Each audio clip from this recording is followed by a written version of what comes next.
Hürmetli vatandaş, sizlerle birlikte muhakeme temimizde başlayımız. Bugün Çiğsakı 2020 yıl 2. ayının 19. günü haftaki çarşamba. Endiki muhakeme temimiz bundak. Yakında bir sizlerle Amerika Koçmuş Ştatları Devlet Meclisi Avam Palatası'nın başlığı Nancy Pelosi hanımdan miyom hındı sözlügen sözlülük siyah kılıp sözüldü. Şundakla 3 rəhbər, Amerika Koçmuş Ştatlarının rəhbərlərindən 3 rəhbər məsələn, Devlet İşler Katı Mike Pompeo ve Amerika Koçmuş Ştatları Devlet Müdafiə Ministerliğinin Ministeri Esper Efendiler. Dikkat kıldınlar akşam bunun vatandaşlar. Bu 3 nəfər rəhbər, Amerika Koçmuş Ştatlarının rəhbərləri, milyon kıldım notuk sözlüğündə, üçlisi oxşaşlar. 5. Evlat internet teknikisi, Huawei şirketiyle münasebetlik. Mesela bir adı minister, Devlet Müdafiə Ministeri Esper'nin notkada yoşurunğan bolsa mı, devletin 3 rəhbəri Amerika Koçmuş Ştatlarına oxşaşlar. Huawei şirketi ve 5. evlat teknikisi doğrusu toxtalır. Bir adı bunun sebebi ne var? Biz niye için tahlil kılımız? Biz arlık sizler liksiya sözlüğünü mındak bir kız gep kıldak vatandaş. Sonra söhbeti ahırlaştı. 1. ayın 15. gün imza çekildi. Endilikte Amerika Koçmuş Ştatlarla Cumhuriyet Cumhuriyeti otursa da pen teknika, hazır zaman pen teknikisi uğraşa partlaydı o diyen yıl. Asıl kaydı bu içe. 1. ayın 15. günü sözlü söhbeti ahırlışı ve 1. basmışlık kilişim imza koyulgan deyin ki iki devletle münasebet yani ciddileşken iki yıldak o da ciddileşken münasebeti biraz pesiyiş, pes koyu uçuş bu işe gerek idi. Şundak oldu mu değil o, lakin tuyuksuzdu yani Amerika Koçmuş Ştatları muş Cungo'da hele virüs yallığı ottırgı çıkıvatkan mezgilden vakitten 15 gün, 20 gün etrafındaki aralıkta Amerika Koçmuş Ştatları tuyuksuzla 3-4 karar emez siyaset ilan kılgan bol. Bunun hemmisi Cungo kartı. Mesela siz anlatırken Aksaray kanunu özgertip Huawei şirketinin Android bilen teminleşini üzüp taşlamakçı buluvatıdı. Mavzula haber 2. ayının 18. günü Amerika bazı Xitay programı ilan kılın. Haber mındak başlandı. Amerika Koçmuş Ştatları hükümeti kanununu özgertti. Cungo'nun pen tekniki şirketi Huawei'ni teminleş yolunu üzüp taşlamakçı buluvatıdı. Reuters mındak görsetti. Haberdar kişilerin aşkarlı ise Huawei şirketinin soğudu faaliyetleri yeni çekleş karakterlik tedbiri kullanır. Yeni çekleş karakterlik tedbiri kullanır.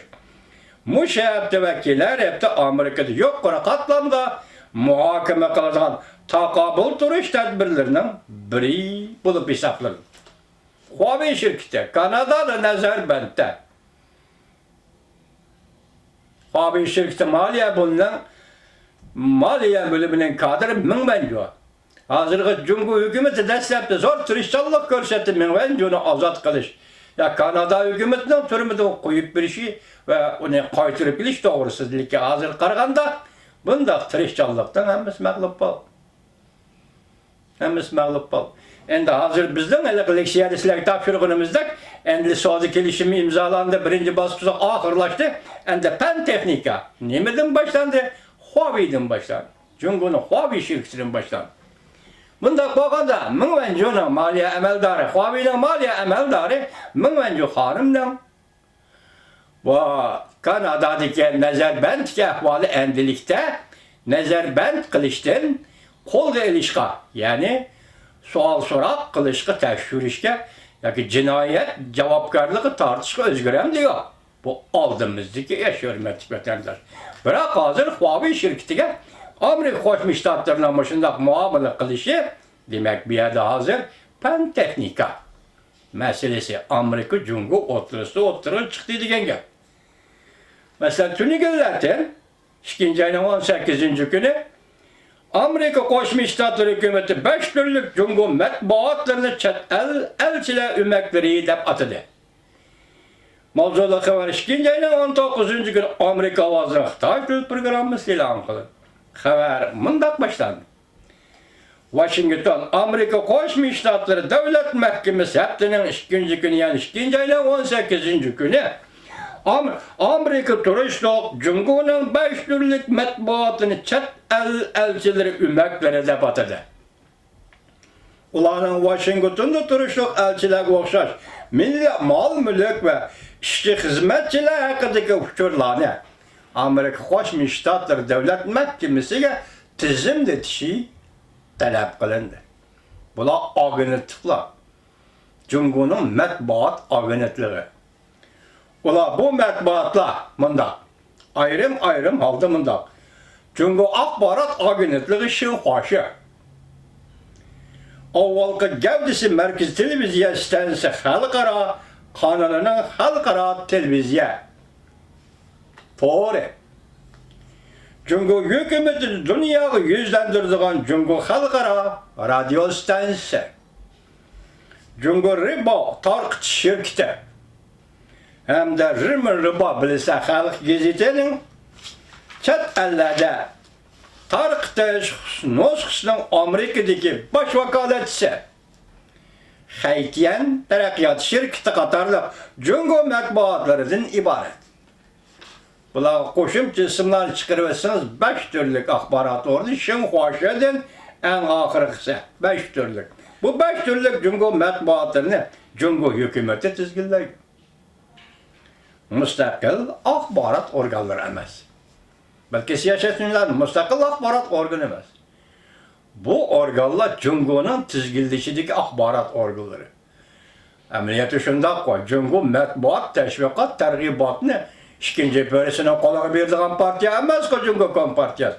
Demak, mushular Amerikaga o'rinlashgan, Amerikaga yerlashgan, mol-mulk bisotga ega bo'lgan, setib olgan uy imorat degandek, o'zini ishxona qiladigan uy imorat va Amerikadan qandaqdir bir kishilarni mulozimlikqa yollanib ishlashga taklif qilgan.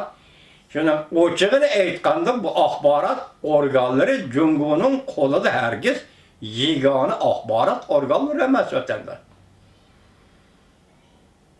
Hargiz yegona emas.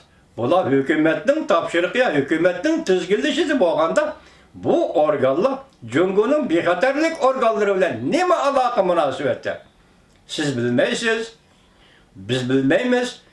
Amerika Qo'shma Shtatlari biladi, lekin buni e'lon qilmaydi. Bugun faqat qoida yusum bo'yicha axborot agentligi deganni Viviskini peshonanga osgan ekansan, lekin Jungoning axborot organlarining Amerikada turishi va xizmat faoliyat qilishi mushundaq qonun, mushundaq tartib asosida bo'lishi kerak.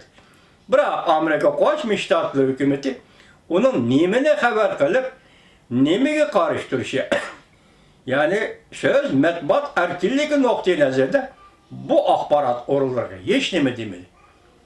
Faqat uning kuchuri va mol bisoti bankidagi hisob nomeri mushularni topshirsan dedi. Bu endi bir nozik siyosat o'tarlashdi. Shundaqmi? Bu bir nozik siyosat. Mushunaga munosabatlikmi yoki emasmi?